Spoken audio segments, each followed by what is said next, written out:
Radhe Radhe everyone, कैसे हो आप सभी। आशा करती हूँ ईश्वर की कृपा से आप सब कुशल मंगल होंगे। तो जल्दी से कमेंट बॉक्स में राधे राधे लिख दीजिए। तो दोस्तों, आज हम बात करने वाले हैं विश्वकर्मा जयंती की पूजा विधि के बारे में। इससे पहले मैंने कई वीडियोस दिए हैं, आप उनको भी चेकआउट कर सकते हैं। बहुत ही विस्तृत जानकारी उन वीडियोज़ में भी दी गई है। दोस्तों, विश्वकर्मा जयंती पर विश्वकर्मा भगवान की पूजा सभी लोग करते हैं। इन्हें कर्म का देवता माना जाता है, क्योंकि भगवान विश्वकर्मा को सृष्टि का पहला इंजीनियर और वास्तुकार माना गया है। इस दिन भगवान विश्वकर्मा की पूरे विधि विधान से पूजा की जाती है और भगवान विश्वकर्मा जी के जन्म की कथा भी सुनी जाती है। अश्विन मास के कृष्ण पक्ष की चतुर्दशी तिथि को विश्वकर्मा जी की पूजा की जाती है। विश्वकर्मा भगवान की पूजा के दिन गाड़ी, वाहनों, उद्योगों, फैक्ट्रियों और हर तरह की मशीनों की पूजा की जाती है। सभी उन वस्तुओं की पूजा करते हैं जिनसे उन लोगों की रोजी रोटी चलती है। विद्यार्थी अपनी पुस्तकों की, शिक्षक अपने कलम की या फिर अपनी पुस्तकों की पूजन करते हैं। संगीतकार अपने वाद्य यंत्रों आदि की पूजा करते हैं। मान्यता है कि प्रत्येक वर्ष कन्या संक्रांति के दिन विश्वकर्मा जी की पूजा की जाती है। इस दिन विश्वकर्मा जी का जन्म हुआ था। इन्हें निर्माण और सृजन के देवता के रूप में भी जाना जाता है। शास्त्रों के अनुसार देवताओं के अस्त्र शस्त्र, सोने की लंका, इंद्र का वज्र, पुष्पक विमान, भगवान विष्णु का सुदर्शन चक्र, भगवान शंकर का त्रिशूल, पांडवों का इंद्रप्रस्थ और भगवान कृष्ण की द्वारिका, सुदामा नगरी आदि सभी विश्वकर्मा जी द्वारा ही बनाए गए हैं। इस कारण निर्माण और सृजन से जुड़े लोग विश्वकर्मा जयंती के दिन विश्वकर्मा भगवान की पूजा करते हैं। उन्होंने देवताओं के महलों और आलीशान भवनों का निर्माण किया था, इसलिए उन्हें एक शिल्पकार के रूप में भी जाना जाता है। इस दिन घरों में, फैक्ट्रियों में, ऑफिसेज में और कल कारखानों में विश्वकर्मा भगवान की पूजा की जाती है। इस दिन सभी कारखानों में काम नहीं होता है, बल्कि मशीनों को साफ सुथरा करके उन्हें सजा करके उनकी पूजा की जाती है। इससे उद्योगों और व्यापार में उन्नति होती है और इस दिन अस्त्र शस्त्र की भी पूजा की जाती है। तो देखिए, जब हम पूजा करेंगे तो ये पूजा हमें उत्तर दिशा में या पूर्व दिशा में, उत्तर पूर्व दिशा में करनी है। और इस तरीके से ये जो पूजा होती है ये 11 बजे के आसपास की जाती है, यानी कि दोपहर के समय की जाती है। बस आप राहु काल का ध्यान कर लीजिए, राहु काल नहीं होना चाहिए, थोड़ा सा देख लीजिएगा।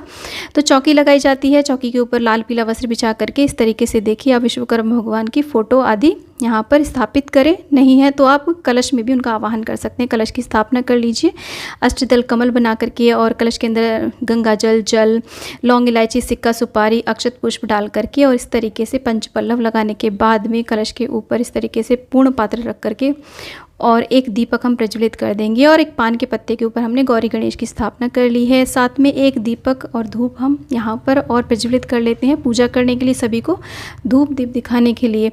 विश्वकर्मा भगवान जी को मैंने पहले से ही यहाँ पर माला अर्पित कर दिया है। तो दोस्तों, इस तरीके से देखिए, हाथ में कुछ पहले हमने शुद्धिकरण किया है, अपने ऊपर जल का छींटा दे दीजिए। आप चाहें तो आचमनी भी कर सकते हैं।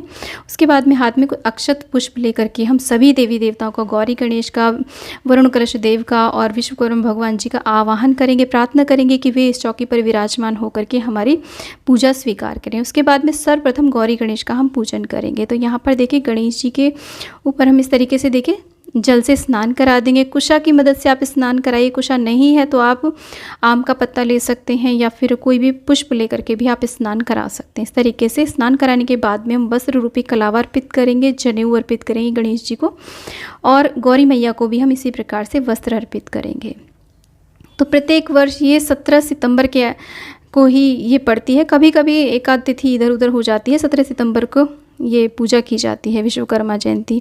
एक अन्य मान्यता के अनुसार अन्य तिथियां भी हैं, लेकिन मुख्य रूप से 17 सितंबर को ही ये पूजन किया जाता है। तो देखिए, यहाँ पर गणेश जी के को हमने यहाँ पर हल्दी, कुमकुम आदि अर्पित कर दिया है, चंदन से तिलक लगा दिया है, और गौरी मैया को भी हमने वस्त्र रूपी कलावा अर्पित कर दिया है। और उसके बाद में हम अक्षत अर्पित कर देंगे। और यहाँ पर देखिए, गणपति को जो प्रिय है दूर्वा और गुड़हल का पुष्प अर्पित कर देंगे। साथ में हम यहाँ पर गौरी मैया को भी लाल पुष्प अर्पित करेंगे। आपके पास जो भी फूल उपलब्ध हो जाते हैं वो आप यहाँ पर अर्पित कर सकते हैं। तो इस तरीके से हमने गौरी गणेश का पूजन कर दिया है। धूप दीप हम यहाँ पर दिखा देंगे दोनों को, धूपम दीपम समर्पयामि इस तरीके से बोलते हुए। उसके बाद में हम वरुण कलश देव का हम यहाँ पर पूजन करेंगे। उसी प्रकार से हम स्नान कराएंगे जल का छींटा दे करके, और यहाँ पर हम तिलक करेंगे अग्निदेव का। इस प्रकार से देखिए, वरुण कलश देव में सभी देवी देवता विद्यमान रहते हैं। सभी पवित्र जलाशय, सरोवर, पवित्र नदियाँ आदि का आवाहन किया जाता है। सभी देवी देवताओं का इसमें आवाहन किया जाता है। तो इस तरीके से अक्षत अर्पित कर दीजिए, वस्त्र रूपी कलावा अर्पित कर दीजिए और पुष्प अर्पित कर दीजिए। तो यहाँ पर देखिए, समस्या ये है कि अगर आपके पास विश्वकर्मा भगवान जी की फ़ोटो प्रतिमा नहीं है तो जो आपकी जो कार्य की जो वस्तुएं होती हैं ना, जैसे कि विद्यार्थी हैं, पुस्तक आदि हैं, या कोई भी मशीनरी है जिससे आप कार्य करते हैं, आप उनका पूजन कर सकते हैं। और सुपारी में या फिर मिट्टी से भी आप बना सकते हैं विश्वकर्मा भगवान जी। तो देखिए इसके बाद में हम विश्वकर्मा भगवान जी का पूजन करेंगे। जल से छींटा दे करके हम उन्हें सांकेतिक स्नान करा देंगे। अगर हमारे पास प्रतिमा होती है तो हम उसे पंचामृत से और जल आदि से स्नान कराते हैं। वस्त्र रूपी कलावा अर्पित कर दीजिए, जनेऊ अर्पित कर दीजिए। आप चाहे तो जनेऊ यहाँ पर पहना भी सकते हैं। उसके बाद में हम टीका करेंगे, चंदन से तिलक करेंगे, रोली से तिलक करेंगे। यहाँ पर देखिए सूर्य भगवान भी हैं, उनका भी हम तिलक करेंगे। और जितने भी अस्त्र शस्त्र यहाँ पर दिए गए हैं उन सभी का हम पूजन कर लेंगे। इस प्रकार से देखिए यहाँ पर, और इस फोटो में जितने भी देवी देवता उपस्थित हैं उन सभी का हम इस प्रकार से टीका करेंगे। और इसके बाद में हम रोली अर्पित करेंगे, अक्षत अर्पित करेंगे भगवान विश्वकर्मा को। तो हमारे सभी कर्मों के साक्षी होते हैं विश्वकर्मा भगवान जी। हमारा जो भी कार्य है उसमें बरकत आए, इसीलिए ये पूजा की जाती है। उसके बाद में जो भी पुष्प आपके पास उपलब्ध हो जाते हैं उन्हें आप अर्पित करें विश्वकर्मा भगवान जी को, माला पहनाएं। तो यहाँ पर मैं पुष्प सारे यहाँ पर अर्पित कर दूँगी। और इसके बाद में यहाँ पर देखिए जो हमने धूप दीप यहाँ पर जलाए हैं उनका भी हम पूजन कर देंगे। और इस प्रकार से विश्वकर्मा भगवान जी को भी हम धूपम दीपम समर्पयामि, इस प्रकार से देखिए जो कलश का दीपक होता है ना उसे हमें छेड़ना नहीं होता है। तो यहाँ पर देखिए इत्र भी अर्पित कर दीजिए। इत्र जो हमने यहाँ पर कलावा अर्पित किया ना उसी के ऊपर हम लगा देंगे। आप चाहे तो कॉटन के ऊपर लगा करके भी यहाँ पर इत्र लगा सकते हैं, या फिर स्प्रे वाला भी आता है इत्र, वो भी आप अर्पित कर सकते हैं। उसके बाद में भोग प्रसाद यहाँ अर्पित करें। जो भी फल हो, ऋतुफल जो भी आपके पास उपलब्ध हो उनका आप भोग लगाइए, गणेश जी को भोग लगाइए। सभी देवी देवताओं को इस प्रकार से भोग दिखा देंगे। और मीठे का भोग आप अवश्य रूप से लगाइए। आज के दिन बहुत लड्डू का भोग लगा सकते हैं, मैं बालूशाही का भोग लगा रही हूँ। जिस मेवा मिठाई जैसे भी हो वैसे आप भोग लगाएं। जब आप बड़े स्तर पे इस पूजन को कर रहे हैं तो बहुत सारा भोग प्रसाद यहाँ पर अर्पित करें, क्योंकि अपने कर्मचारियों में और जो भी फैक्ट्री के वर्कर्स होते हैं उन सभी में ये प्रसाद वितरित किया जाता है। उसके बाद में देखिए मुख शुद्धिकरण के लिए हम पान अर्पित करेंगे। इस प्रकार से देखिए पान के ऊपर हमने लौंग, इलायची, हल्दी की गांठ और एक बताशा रखा है। उसके बाद में जल का एक लोटा भर के रखेंगे और हाथ में कुछ अक्षत पुष्प ले करके हम विश्वकर्मा जयंती की कथा सुनेंगे। तो इस तरीके से कथा सुनने के बाद में जो हाथ में अक्षत पुष्प हैं वो हम जल के लोटे में डाल देंगे और विश्वकर्मा भगवान जी के चरणों में भी छोड़ देंगे। देखिए अब दोस्तों एक प्रश्न आ रहा था कि बिना कलश स्थापना के हम पूजन कैसे करें। यहाँ पर देखिए बिना कलश स्थापना के भी आप पूजन कर सकते हैं, बस कलश स्थापना ना करें, बाकी सारा पूजन सेम ही रहेगा। यहाँ पर अगर आपको पान नहीं मिलते तो कोई बात नहीं है, जो सामग्री मिलती है धूप दीप अक्षत रोली चंदन मौली आदि से सिंपल साधारण सा भी आप पूजन कर सकते हैं। अब कथा सुनने के बाद में जो जल का लोटा है इसे आप सूर्य को अर्घ्य दे दीजिएगा और उसके बाद में हम आरती करेंगे, प्रार्थना करेंगे, क्षमा याचना करेंगे और अपनी मनोकामना की पूर्ति के लिए, घर में सुख समृद्धि के लिए, व्यापार में और जो भी कार्य हम करते हैं उसमें बरकत लाने के लिए, निपुणता लाने के लिए हम विश्वकर्मा भगवान जी से प्रार्थना करेंगे। तो इस तरीके से सिंपल साधारण तरीके से आप पूजन करें। सेम इसी विधि से आप अपने घर में पूजन कर सकते हैं, अपने कार्यालय में पूजन कर सकते हैं। वैसे ये पूजन जो होते हैं जितने भी होते हैं वे किसी योग्य पुरोहित से ही कराने चाहिए। नहीं करा सकते हैं तो आप स्वयं भी कर सकते हैं, लेकिन योग्य पुरोहित के नाम से आप कुछ दक्षिणा अवश्य रूप से यहाँ पर निकाल करके रख दीजिए, क्योंकि हम इतनी ज़्यादा पूजा विधियाँ नहीं जानते हैं। तो जो भी कमी रह गई है उसको पूर्ण करने के लिए दक्षिणा अवश्य निकाल दीजिए। बाद में इसे योग्य पुरोहित को या जिस जरूरतमंद को आप दान दे सकते हैं। उसके बाद में जो भी आपके यहाँ पर उपकरण होते हैं उन सभी का आप पूजन करें। घर की घरेलू चीज़ें हैं जैसे कि मैं ट्राइपॉड से वीडियोस बनाती हूँ, मोबाइल और पेन आदि रख सकते हैं, और ये व्रत पुस्तक है ये सब रख सकते हैं। आप बच्चों की पुस्तक भी रख सकते हैं, कोई भी आप वाद्य यंत्र उसे रख करके आप उनका भी पूजन करिए। इस प्रकार से देखिए सभी को हम टीका करेंगे, अक्षत रोली चंदन अर्पित करेंगे और धूप दीप दिखाएंगे इस तरीके से। तो यदि हम इस प्रकार से पूजन करते हैं तो जिस भी कार्य क्षेत्र में हम होते हैं ना उसमें बरकत आती है और सुख समृद्धि आती है घर में।